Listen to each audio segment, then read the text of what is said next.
नमोस्तु गुरुदेव, नमोस्तु गुरुदेव, नमोस्तु गुरुदेव। बोलिए मीनाक्षी प्रमाण सागर जी महाराज की जय जय जय। और अब मैं पूज्य मुनि श्री संदान सागर जी महाराज से विनम्र प्रार्थना करता हूँ कि हे गुरुदेव, संघ का समाधान के कार्यक्रम को आगे गति प्रदान करते हुए हम सबको कृतार्थ करें। चलते हैं गुरु चरणों में बारंबार नमोस्तु पूर्वक आज का ये संघ का समाधान का सत्र अपन प्रारंभ करें और गुरु चरणों में गुणायतन ट्रस्टी डॉक्टर आशीष जी जैन ठेकेदार बंडा महाराज जी के चरणों में 3 बार नमोस्तु। महाराज जी, खाने योग्य जो वस्तुएं होती हैं उनका तो त्याग किया जाता है, लेकिन जो वस्तुएं खाने योग्य नहीं होती हैं उनका भी त्याग करना जरूरी है क्या? जैसे जहर हो गया, मध्यमास, मधु हो गया। उसी प्रकार परिज्ञा में भी जो वस्तुएं हमारी नहीं हैं उनका भी त्याग करना चाहिए क्या? दोनों त्याग से करने से क्या कोई पुण्य का बंध होता है क्या? हमारे शास्त्रों के अनुसार 5 प्रकार की चीज़ों का त्याग करना चाहिए। त्रसघात, जिसमें त्रस जीवों की हिंसा होती है। बहुविघात, जिसमें लाभ कम हो नुकसान ज़्यादा हो। प्रमादवर्धक, शराब आदि जिससे प्रमाद बढ़ता है। अनुपक्षेप, जिसका शिष्ट जन प्रयोग नहीं करते। और अनिष्ट, जो हमारे लिए अनिष्ट हो उनका त्याग करें। अनिष्ट में अभक्ष्य चीज़ें तो है, जहर आदि तो हैं ही।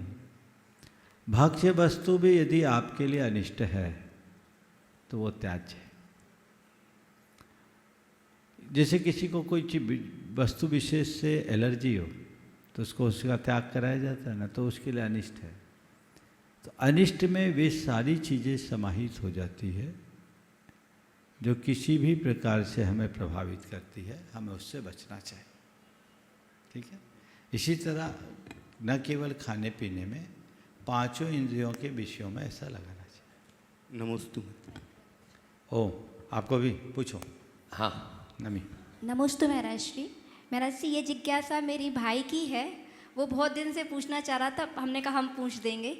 वो मतलब आज उसने शिखर जी की वंदना की, तो मेरा जिसकी जिज्ञासा यह थी, जो हम शिखर जी का जो पर्वत आज जो दिखाई देता है वह हमेशा से शाश्वत ऐसा ही था या समय के साथ उसमें ह्रास हुआ है? और महाराज जी, हम जब भी टॉक की वंदना करते हैं टॉक पे, तो देखते हैं इतने करोड़ मुनिराज, हम बोलते हैं मोक्ष गए। तो महाराज जी, वो कैसे पता चला कि इतने मुनिराज वहाँ से मोक्ष गए? नमस्ते महाराज जी। ये सवाल कई बार आता है। सबसे पहली बात तो ये ध्यान रखने की है, ये स्थान शाश्वत है, पर्वत नहीं। भौगोलिक दृष्टि से इस पर्वत को अवशिष्ट पहाड़ की श्रेणी में लिया जाता है। अवशिष्ट पहाड़ जो है पुराने मोड़दार पर्वत का ही अवशिष्ट रूप है। वर्तमान का हिमालय नया मोड़दार पर्वत कहलाता है। इसके हिसाब से एक ज़माने में ये पर्वत बहुत ऊंचा रहा होगा, धीरे धीरे क्षीण हुआ। और कल्पना करो, अजितनाथ भगवान की अवगाहना 450 धनुष की थी। 450 धनुष को अगर आप फुट में बांटो तो 450 गुणित 4 हाथ का एक धनुष होता है। 1800 हाथ यानी 2700 फुट। 2700 फुट की तो उनकी ऊंचाई थी। और अभी इस पर्वत की ऊंचाई 44,400 फुट है समुद्र तल से। तो अगर नीचे का हम 1500 फुट भी लेते हैं तो लगभग यहाँ से 2500 फुट ऊंचा होगा। तो वर्तमान पर्वत के हिसाब से लगाए तो अजितनाथ भगवान का तो सिर टकराता होगा। ऐसा नहीं, उस काल में ये पर्वत भी बड़ा होगा। पहले 12 योजन का ये पर्वत था। 12 योजन के पर्वत के हिसाब से देखें तो 48 कोस यानी 96 माइल। 96 माइल मतलब लगभग 150 किलोमीटर इसका विस्तार होगा। जब विस्तार होगा तो उसकी हाइट भी वैसी होगी। दिनों दिन ये क्षीण हुआ है, उत्तरोत्तर क्षीण होता जा रहा है। पार्श्वनाथ भगवान के टाइम के बाद ज़्यादा अंतर नहीं आया ऐसा समझना, वो टोक वही स्थान पे है। एक साथ इतने मुनि कभी भी मोक्ष नहीं गए। ये भगवान ऋषभदेव से लेकर महावीर पर्यंत तीर्थ काल में उस टोक से उतने मुनियों के मोक्ष जाने का प्रकरण है।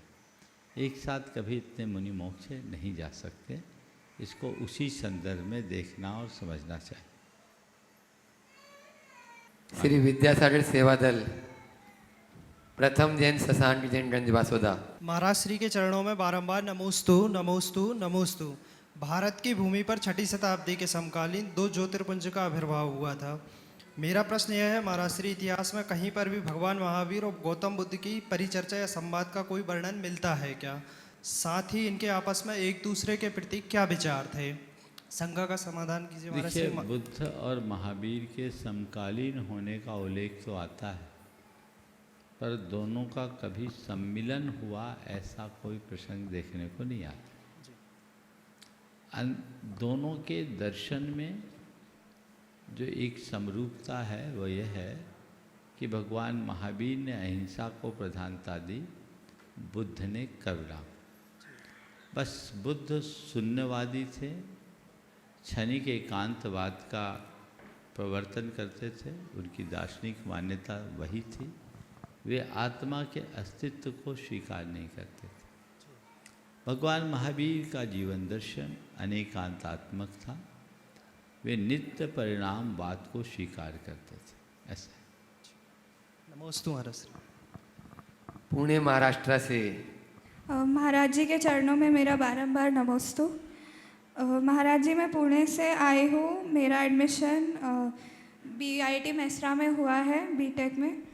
तो मेरे हॉस्टल से काफ़ी दूर है मंदिर, और मैं हॉस्टल में रहकर अपना धर्म ध्यान कैसे कर सकती हूँ, कृपया समाधान करें। नमोस्तु महाराज जी। नमस्ते। देखिए, बहुत सारे बच्चे BIT मेसरा में अभी अध्ययनरत हैं।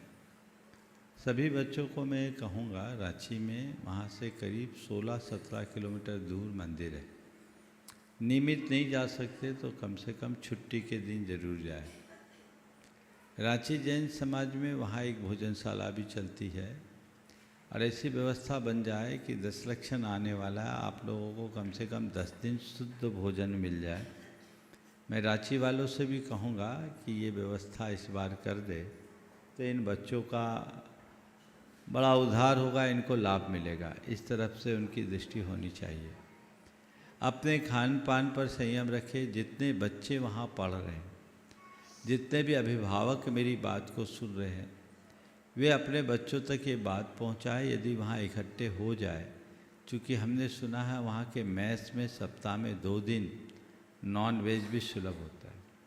सारे वेज बच्चे, जो शाकाहारी बच्चे हैं, वो इस बात का प्रतिवाद करें। सभी जैन बच्चे इकट्ठे हो जाए तो ऐसी कोशिश की जा सकती कि उन बच्चों को बाहर से खाना सुलभ हो जाए और शुद्ध भोजन उनको दोनों वक्त मिल सके। ये प्रयास जब सामूहिक रूप से 20-25 बच्चे हो जाए तो हो सकता है। मैंने आज ही रांची के एक भाई से बात की तो उनने बोला, महाराज जी 20 लोग अगर इकट्ठे हो जाए तो हम लोग कोई अल्टरनेटिव व्यवस्था बना सकते हैं। वहाँ के प्रशासन से भी इस विषय में बात की जा सकती है और इसका लाभ लिया जा सकता है। तो ये प्रयास सभी बच्चों को करना चाहिए। बहुत बहुत गुणायतन के CEO सुभाष जी मंच पर आ जाए। नमस्ते। राजेश जी सरिया गुणायतन ट्रस्टी वे भी मंच पर आ जाए। नमस्ते महाराज जी। महाराज जी, मेरा ये प्रश्न ये है कि जब लड़कियां मंदिर जाती हैं तो फिर वो लड़कियां सर क्यों ढकते हैं और लड़के क्यों नहीं? देखो, सिर ढकना एक मर्यादा का प्रतीक है, समझ गए? तो लड़के हों चाहे लड़कियां, सभी को ढकना चाहिए। मंदिर में भगवान के पास तो ऐसा कहा जाता है कि खुले सिर नहीं जाना चाहिए, पर पुरुषों के लिए अन्य स्थानों में खुले सिर जाने की अनुमति है, तो लोग यहाँ भी कर लेते हैं। हमें अपनी मर्यादा बना के रखना चाहिए। ये भला भगवान के सामने अपने विनय का प्रतीक है, उसको ध्यान रखें। मस्त। और क्या? महाराज जी, जब नर्क और स्वर्ग के बीच में क्या है? नरक और स्वर्ग के बीच में ही हम लोगों का लोक है। दुख ज़्यादा भोगने के लिए नरक जाना पड़ता है, और यहाँ का जो बैलेंस सुख बच जाता है उसको भोगने के लिए स्वर्ग जाना पड़ता है। समझ गए? बीच का पड़ाव है ये मनुष्य लोग। राजेश जी जैन सर ये अपने परिवार के साथ में गुरु चरणों में अपना प्रश्न कर रहे हैं, और उसके बाद में नमोस्तु महाराज जी, नमोस्तु महाराज जी। आजकल छोटे छोटे जन समाजों में आपसी राजनीति, गुटबाजी और पद प्रतिष्ठा को लेकर के मतभेद देखने को मिलते हैं। इससे समाज में एकता और धार्मिक वातावरण प्रभावित होता है। ऐसे में समाज के प्रत्येक व्यक्ति और विशेषकर समाज के वरिष्ठ लोगों को किस प्रकार का दृष्टिकोण अपनाना चाहिए ताकि राजनीतिक से उठ करके समाज की एकता, सहयोग एवं धर्म के भावनाओं को बनाए रखना? देखिए, छोटी जगह है, पर जहाँ जगह छोटी हो, ईगो बड़ा हो, तो ये समस्या आती। लोगों की व्यक्तिगत महत्वाकांक्षा आजकल बहुत तेज़ी से बढ़ती है, तो लोग उसकी पूर्ति के लिए एक दूसरे पर हावी होने का प्रयास करते हैं। उसके परिणाम स्वरूप इस तरह की परिस्थितियां निर्मित हो जाती हैं। ऐसी स्थिति में यदि कोई व्यक्ति ऐसा कोई व्यवहार कर रहा है, तो समाज के समझदार आदमियों को चाहिए कि उनकी मंशा को समझते हुए उन्हें आगे बढ़ा दें, पीछे से उनके साथ रचनात्मक सहयोग का भाव रखें, दुविधाएं दूर होगी। एक स्थान पर कभी चुनाव नहीं हुआ था। एक व्यक्ति की खुद की महत्वाकांक्षा जगी, और उसकी स्थिति ये थी कि यदि वो चुनाव लड़ता तो उसे 4 आदमी भी पसंद नहीं करते। लेकिन संवैधानिक प्रक्रिया के तहत यदि चुनाव होता तो ऐसा करना ही था। वहाँ की जिस व्यक्ति को सब लोग चाहते थे, उससे बहुत समझदारी का परिचय दिया और कहा, देखो भाई, वही हमारा भाई है। मैं चाहता हूँ हमारे यहाँ आज तक चुनाव नहीं हुआ और योग्य व्यक्तियों का मनोनयन हुआ, इस बार भी वही प्रक्रिया हो, और मैं खुद उस व्यक्ति का नाम प्रस्तावित करता हूँ और हम लोग सब उनको साथ निभाएंगे, काम हो जाएगा। उन्होंने अपना मोह त्यागा और उस व्यक्ति का खुद नाम प्रस्तावित करके पद पर बिठाया। नतीजा ये निकला कि समाज में सद्भाव बना रह गया और वो व्यक्ति उनको आदर भी देता। भले वो अध्यक्ष नहीं थे, पर बिना उनके पूछे कुछ नहीं होता। तो कोई एक को राम बनना पड़ता है, और जब एक व्यक्ति राम बनने को तैयार हो जाए तो उसको वनवास भले स्वीकारना पड़ता हो, लेकिन वनवास जाने के बाद भी राज तो राम का ही माना जाता है। बस इतनी बात को समझ ले तो चीज़ें सुस्पष्ट हो जाए। कनिका डाकलिया, राजनांदगांव, छत्तीसगढ़, गुरु चरणों में अपना प्रश्न करें। नमोस्तु भगवान। मेरा प्रश्न है कि अक्सर दूसरों के द्वारा किए गए कार्यों और बोले गए वचनों से हमारा मन बहुत दुखी होता है, लेकिन जब हम उसका जवाब देते हैं तो मन और भी ज़्यादा दुखी होता है। तो ऐसी परिस्थिति में हमें क्या करना चाहिए कि सामने वाले के द्वारा की गई चीज़ें हमें दुख पहुंचा रही हैं, तो उसके लिए हमें उसको बाईपास कर दो, अनसुना कर दो। वो तो थोड़ा मुश्किल है। वही तो, फिर जवाब दे के देख लो कौन सा मुश्किल है। देखो, एक काम मुश्किल है और एक काम पीड़ादायी है। जी। बताओ, मुश्किल काम करना चाहिए या पीड़ादायी? थोड़ा मुश्किल। तो हमें तो मुश्किल को स्वीकारना चाहिए ना। नज़रअंदाज करना मुश्किल है, लेकिन परिणाम आनंददायी है। जवाब देना सरल है, लेकिन परिणाम पीड़ादायी है। हमारे समझदार होने का क्या लक्षण है? हम उसे नज़रअंदाज करें या जवाब दे के उलझ पड़े? नज़रअंदाज। और हम लोग कई जगह ऐसा करते भी हैं। आप जॉब करती हो क्या? नहीं नहीं, मैं अभी घर पर ही हूँ। मैं चार्टर्ड अकाउंटेंट हूँ, पर मैं घर पर हूँ। पहले तो जॉब किया होगा शायद। हाँ पहले। अपने बॉस की झाड़ भी सुनी होगी। कम। जब कभी भी सुनी तो होगी। जी। तो क्या किया, जवाब दिया कि नज़रअंदाज किया? नज़रअंदाज। क्यों? क्योंकि वो बड़े थे और बोलना ठीक नहीं लगा। तो बस ऐसे ही समझ लो, अगर किसी ने कुछ बोल दिया तो ये सोच लो या तो वो बड़ा है या छोटा है या पागल है, बोलना ठीक नहीं है, इतना ही तो समझना है। अगर हम एक जगह अपना संयम रख सकते हैं तो ये संयम अन्यत्र भी रखा जा सकता है। रखा जा सकता है कि नहीं? जी। बस ऐसी दृष्टि अपने अंतरंग में विकसित कर लीजिएगा, रास्ता स्वतः प्रशस्त हो। ठीक है। नमोस्तु भगवान। राखी जैन मॉडल टाउन गुरु चरणों में अपना प्रश्न करेंगे। सृजन जी जैन मॉडल टाउन साथ में। गुरुवर के चरणों में त्रिबार नमोस्तु। मेरे पूरे परिवार का नमोस्तु। मॉडल टाउन परिवार की तरफ से बारंबार नमोस्तु नमोस्तु नमोस्तु। गुरुदेव, किसी विचारक ने लिखा है कि सच बिना अपमान के भी कहा जा सकता है और असहमति बिना अवमानना के भी व्यक्त की जा सकती है। यह संकल्प व्यक्ति की भाषा को कटुता से बचाता है, क्योंकि यह कटुता व्यक्ति के मन को भी कठोर बना देती है। तो गुरुदेव, अभिव्यक्ति के इस गुण को कैसे विकसित किया जा सकता है? बहुत अच्छी बात कही। बिना अपमान के सच और बिना अवमानना की असहमति, यही मनुष्य की कला है। जो व्यक्ति बोलने से पूर्व बोलने के परिणाम को सामने रखकर चलने का अभ्यासी होता है, उसका सच किसी का अपमान नहीं होता। उसकी असहमति में किसी की अवमानना नहीं होती।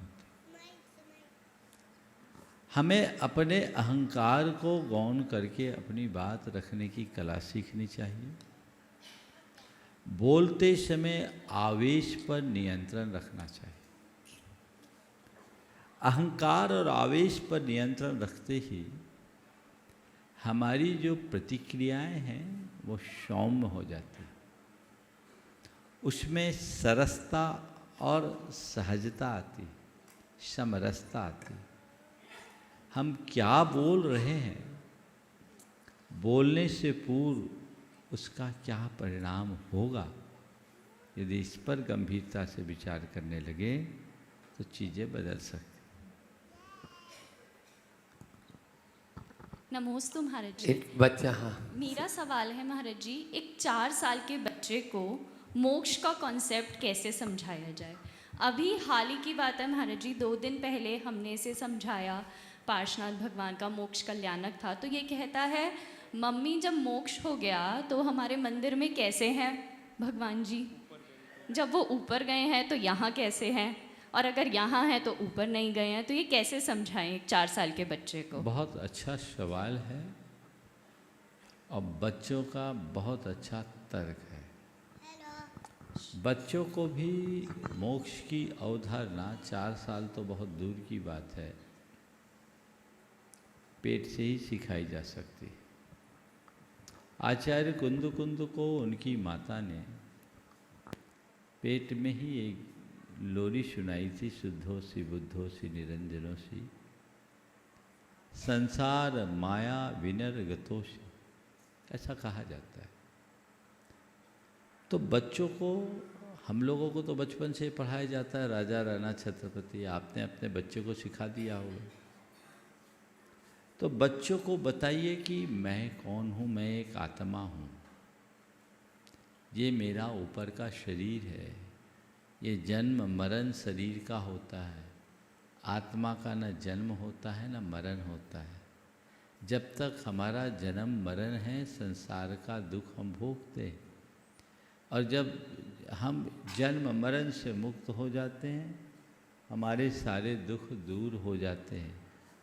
अपने दुखों का स्थायी अंत जो करता है वो भगवान बन जाता है।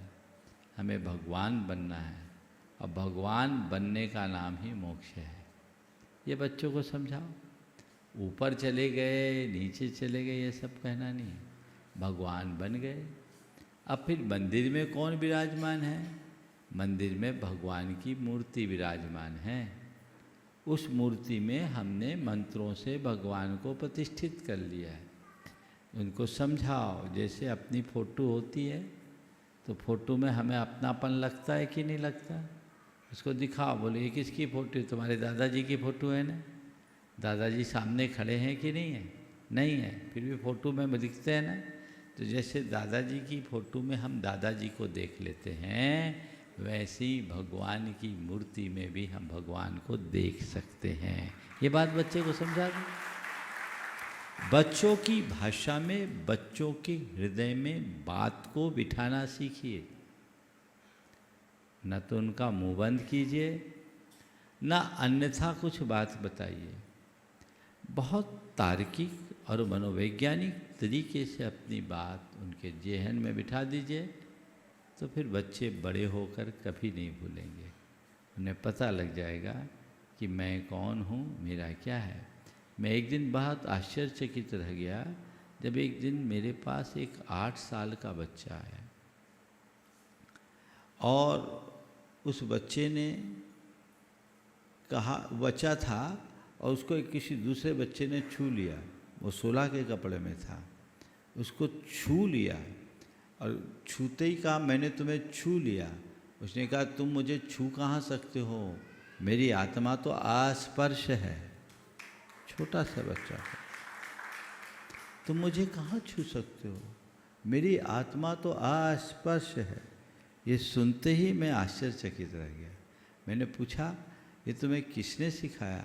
बोले मेरी दादी बताती है, अरस मरु मगंधम अब्बतम चेतना गुण मसद्दम जान अलिंग गहनम जीव मणि डिठ संठानम। आचार्य कुंद कुंद की गाथा उद्धृत कर दी उसमें। दादी ने सिखाया, क्यों नहीं सिखाया जाए? 8 साल में तो केवल ज्ञान की योग्यता हो जाती है। ये बीज तो पेट से पल सकता है, इसलिए संस्कार देने में कोई चूक नहीं करनी चाहिए। अपने बीच में डॉक्टर जय कुमार जी उपाध्याय दिल्ली से गुरु चरणों में अपना प्रश्न कर रहे हैं। मुनिश्री के चरणों में त्रिवार नमोस्तु, समस्त संघ के चरणों में त्रिवार नमोस्तु। गुरुदेव, एक संस्मरण मुझे आज इस प्रसंग में मूर्ति कला को लेकर के जब चर्चा हो रही थी, परम पूज्य संत शिरोमणि आचार्य श्री विद्यासागर जी महाराज मुक्तागिरी में चातुर्मास कर चुके थे। उस चातुर्मास के समाप्ति के पश्चात 5 मंदिरों का, प्राचीन मंदिरों का जीर्णोद्धार हो चुका था। वहाँ के ट्रस्टियों ने कुंभोज बाहुबली के एक प्रतिष्ठाचार्य सुशील कुमार, शांतिगिरी से जय कुमार, दोनों को बुलाया। हमने 3 दिन तक प्राचीन मंदिरों के जीर्णोद्धार आचार्य श्री के सानिध्य में होने पर उन मंदिरों का जो संस्कार करना था और प्राण प्रतिष्ठा करना था वो कार्यक्रम तो कर लिया, लेकिन गुरुदेव से हम कन्नड़ भाषा में बात करते थे। तो हमने पूछा, महाराज श्री, प्राचीन मंदिरों के, प्राचीन प्रतिमाओं के प्रतिष्ठा संबंधी ग्रंथों में कहाँ उल्लेख है? तो महाराज जी बहुत ज़ोर से हंसने लगे। आप तो कार्यक्रम करने के बाद क्यों पूछ रहे हो, आपके पास ग्रंथ है।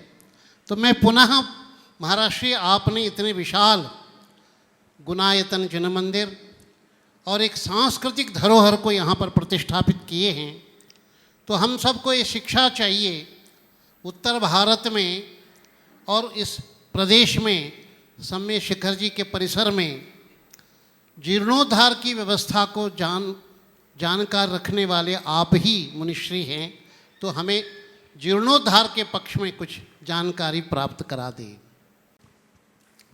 ये बात सत्य है कि हमारे मूल ग्रंथों में निर्माण की ही बात आई है और जीर्णोद्धार मार्ग नहीं है, अपवाद है। जीर्णोद्धार की बात आपने की तो एक प्रसंग याद आ गया। 1988 में साहू शांति प्रसाद जी गुरुदेव के चरणों में थे। जबलपुर की बात है, मैं कक्ष में ही था।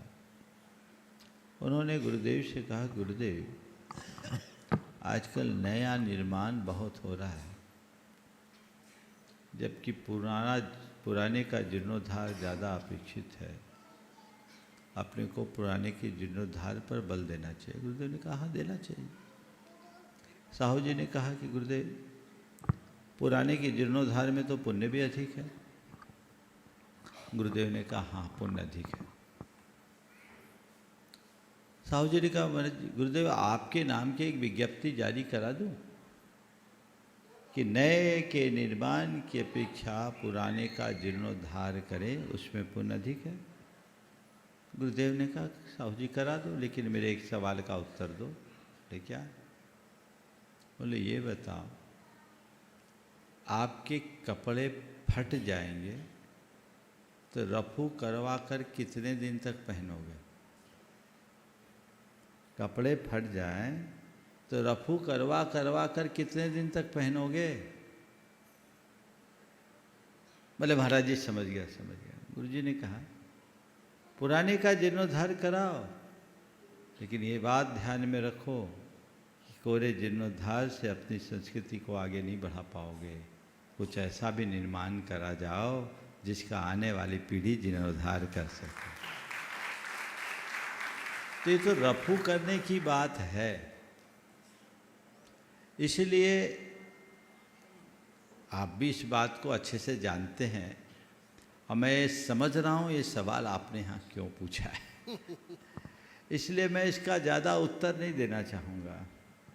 जो कुछ भी शास्त्रीय विधि है, उत्थापन विधि आदि, आपवादिक परिस्थितियों के निर्मित होने पर विधि विधान से जो क्रिया करने की प्रक्रियाएं हैं, उनका शास्त्रों में यथोचित उल्लेख है। हमें उसी विधि से सारी क्रियाएं करनी चाहिए और उस अनुरूप काम करना चाहिए। ये सवाल तब बहुत ज़ोर शोर से उठा था जब 1990 में 52 गजा के मस्तकाभिषेक से पूर्व उसका पूर्ण जीर्णोद्धार हुआ था। लोगों में बहुत चर्चा हुई थी। उस समय मुझे याद है विद्यानंद जी महाराज का एक स्टेटमेंट भी प्रकाशित हुआ था, आपको भी स्मरण में होगा। जी है महाराज। तो हमें उसी विधि और प्रक्रिया को देखते हुए संपूर्ण कार्य को संपादित करना चाहिए। इसमें कहाँ लिखा है, क्या लिखा है, ये नहीं सोचना चाहिए। शास्त्रों में तो इतना तक लिखा है कि 100 वर्ष से प्राचीन प्रतिमा यदि व्यंगित भी हो तो पूज्य है। ये लिखा है कि नहीं लिखा? व्यंजिता जर्जराश्चैव। व्यंगिता जर्जराश्चैव। तो अब कोई ऐसे जिन बिंब हैं जो अत्यंत प्राचीन हैं, जिनालय हैं, जो जीर्ण शीर्ण हो रहे हैं, उन्हें ध्वस्त थोड़ी करेंगे। ध्वस्त होने से बचाएंगे या फिर उसका पुनर्निर्माण कराएंगे। यह आज ही नहीं, अतीत में भी हुआ है। कुंडलपुर के बड़े बाबा के मंदिर का जीर्णोद्धार पूर्वक नवनिर्माण गुरुदेव के आशीर्वाद से, और उससे पहले 3 बार जीर्णोद्धार का उल्लेख आता। तो परंपरा तो तभी आगे बढ़ती है। इसलिए जीर्णोद्धार कराइए, पर मौलिक स्वरूप को सुरक्षित रखते हुए। जीर्णोद्धार के नाम पर यदि हम मौलिक स्वरूप को खंडित कर देते हैं तो वह कतई उचित नहीं कहा जा सकता। ओम नमोस्तु। आगरा से गुणायतन ट्रस्टी श्री हेमंत कुमार जी जूली जैन, उनेरिया परिवार, हर साटरती हर शिवंश तीर्थ पर्व जैन, गुरु चरणों में। इससे पहले कि ये सवाल करें, मैं चाहूँगा बीरू भाई जी, अनिल जैन साहब आ जाए और हर्ष भाई का एक बार जोरदार अभिनंदन कर दें। ये गुणायतन से तो संबद्ध है ही। आज भी इन्होंने एक नौ संकल्प चातुर्मास के लिए लिया है। एक बार इस युवा का जोरदार अभिनंदन करें। एक अच्छा संकल्प लिया है, हमसे आशीर्वाद लिया है। मैं चाहता हूँ इनका संकल्प और पूर्ण हो। यह जब भी आते हैं कुछ अच्छे भाव लेकर आते हैं। इस दंपति का जोरदार अभिनंदन करें। महिला सम्मान के लिए शकुन जी आ जाए। हाँ जी, आप आ जाओ जल्दी से, जल्दी आओ। आप लोग तालियों में कंजूसी नहीं करें।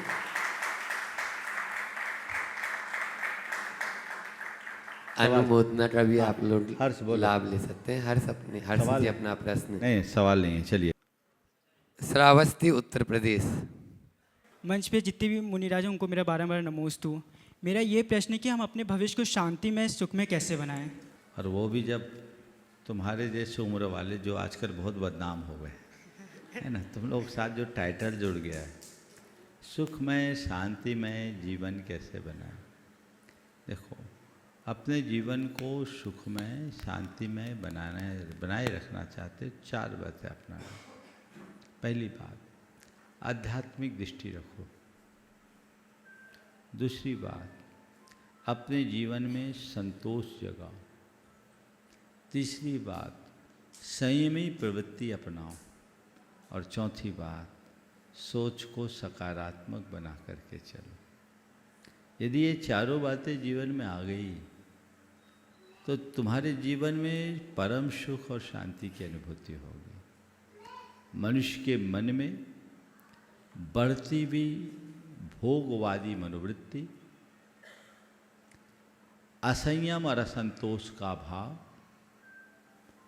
उसके अंदर की महत्वाकांक्षाओं को बढ़ाती है। उसमें अनेक प्रकार की नकारात्मकताओं को भर देती है, जिससे जीवन असहज, असंतुलित, अशांत और दुखमय बन जाता है। इसे बदल दोगे, जीवन की दिशा बदल जाएगी। विकास सुमन जी, दिल्ली। मंच पे विराजमान समस्त मुनिराजों के चरणों में बारंबार नमोस्तु नमोस्तु नमोस्तु। मुनिराज, मेरा प्रश्न है, हमारे मंदिर जी में कुआं है और उस कुएं के पानी में जीव राशि स्पष्ट दिखाई देती है, तो क्या वह जल ग्रहण करने योग्य है? देखिए, जल में जलचर जीव होंगे, लेकिन जल की पानी के निकासी के वक्त यदि हम सावधानी रखें तो कोई दोष नहीं। शुचि भूमि गतम तोयम, भूमिगत जल को सदैव पवित्र माना जाता है। बशर्ते आप बाल्टी को एकदम पटकिए मत, तसल्ली से बाल्टी को जल के सतह तक ले जाए, धीरे से उसे पानी में डुबाएं, जल निकासी करें, बाद में उसे बहुत सलीके से छाने और बिन छानी को जल के सतह पर छोड़ें, तो उसमें जीव हिंसा की संभावना न के बराबर होती है। वह जल ग्रहण करने योग्य है। बशर्ते आपको ये चेक करा लेना चाहिए कि पानी की गुणवत्ता खराब तो नहीं है, पानी में कोई अतिरिक्त विकृति तो नहीं भर गई। यदि इन बातों को ध्यान में रख करके आप करें तो जल ग्रहण कर सकते। नमोस्तु महाराज। अनिल जी रोकड़िया, जबलपुर। महाराज जी के चरणों में नमोस्तु नमोस्तु। मैं अनिल रोकड़े, जबलपुर से। मेरा प्रश्न है महाराज जी कि अपनी इच्छाओं में हम आगे कैसे बढ़ें, या हमारी इच्छाएं अशांति का कारण बनती हैं, फिर जीवन में लक्ष्य को कैसे पाएं? इच्छाएं तो अशांति का कारण है ही, इसलिए इच्छाओं को पूरी करने का प्रयास करो, पर इच्छाओं के बहाव में मत भरो। इच्छाओं को नियंत्रित करो। एक बात सदैव ध्यान रखना, इच्छाओं की पूर्ति से इच्छाओं से मुक्ति नहीं मिलती, इच्छाओं के नियंत्रण से ही इच्छाओं में मुक्ति मिल सकती। नमोस्तु महाराज जी। चलो। इंजीनियर राकेश जी लहरी, भोपाल। महाराज श्री के चरणों में नमोस्तु नमोस्तु। मंचान सिंह सभी महाराजों के चरणों में नमोस्तु नमोस्तु नमोस्तु। महाराज श्री, अगर अच्छे कर्म करने वाले व्यक्ति के साथ भी बुरा होता है तो उसे कर्म के सिद्धांत को कैसे समझना चाहिए? अच्छा कर्म करने वालों के साथ भी बुरा होता है तो उसे कर्म सिद्धांत मानने वालों के लिए कैसा सोचना चाहिए? देखिए, अच्छा कर्म करने के बाद भी बुरा हो रहा है तो कर्म सिद्धांत से ये सोचना चाहिए कि हमने अतीत में अच्छा करने वालों के साथ बुरा किया है, उसका ये कुफल मिल रहा है। कि आज मैं अच्छा कर रहा हूँ तो भी मेरे साथ बुरा हो रहा है। तो ये मेरे तीव्र पाप का उदय है। मुझे अपने पाप पर विजय करना है और आने वाले दिनों में और अच्छा करना है, ताकि हम अपने आप को अच्छा बना सकें। और अच्छा करने के बाद लोग मुझे अच्छा कहे या ना कहे, मेरा काम अच्छा कहलाना नहीं, मेरा काम अपने जीवन को अच्छा बनाना है। हम अच्छा बनने के लिए अच्छा करें। विक्की जी टुनकुरी। नमस्ते महाराज जी।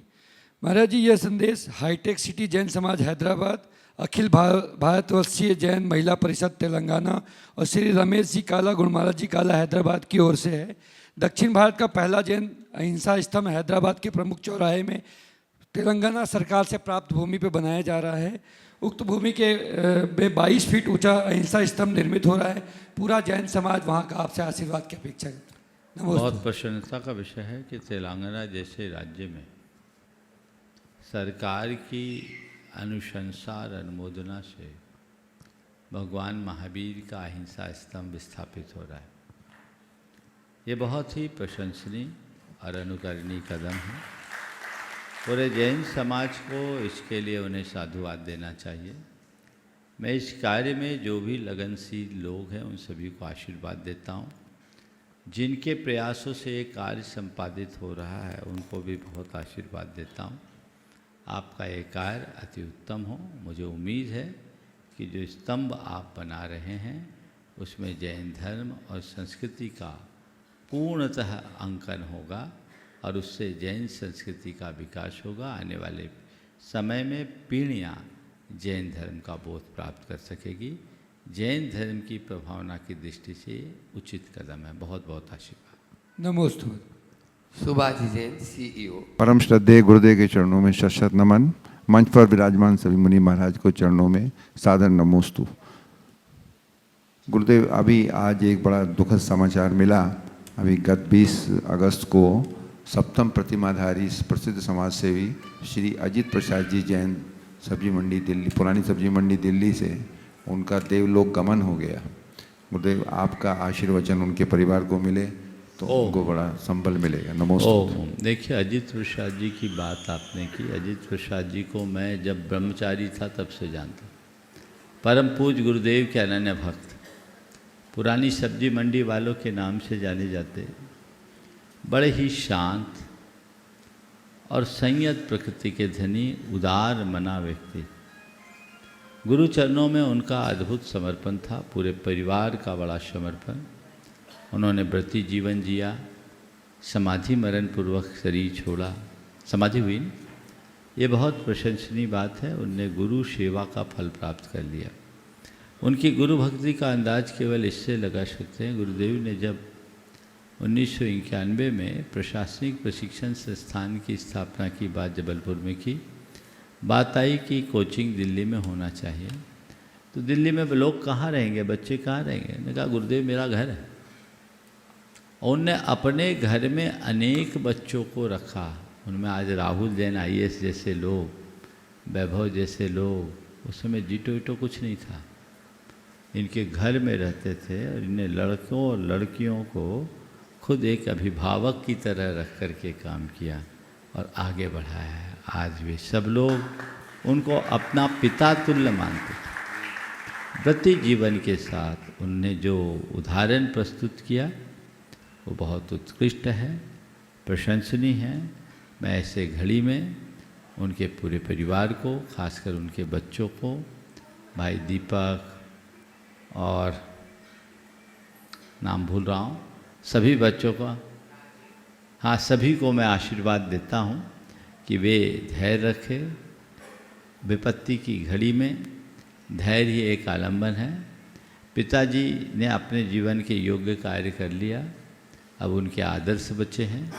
आप सबको भी उन्हीं के आदर्शों का अनुकरण करना चाहिए और उसी अनुरूप अपने जीवन को धर्ममय बनाते हुए आगे बढ़ना चाहिए। इन्हीं शब्दों के साथ आज के इस शंका समाधान को मैं यहीं पर विराम दूंगा।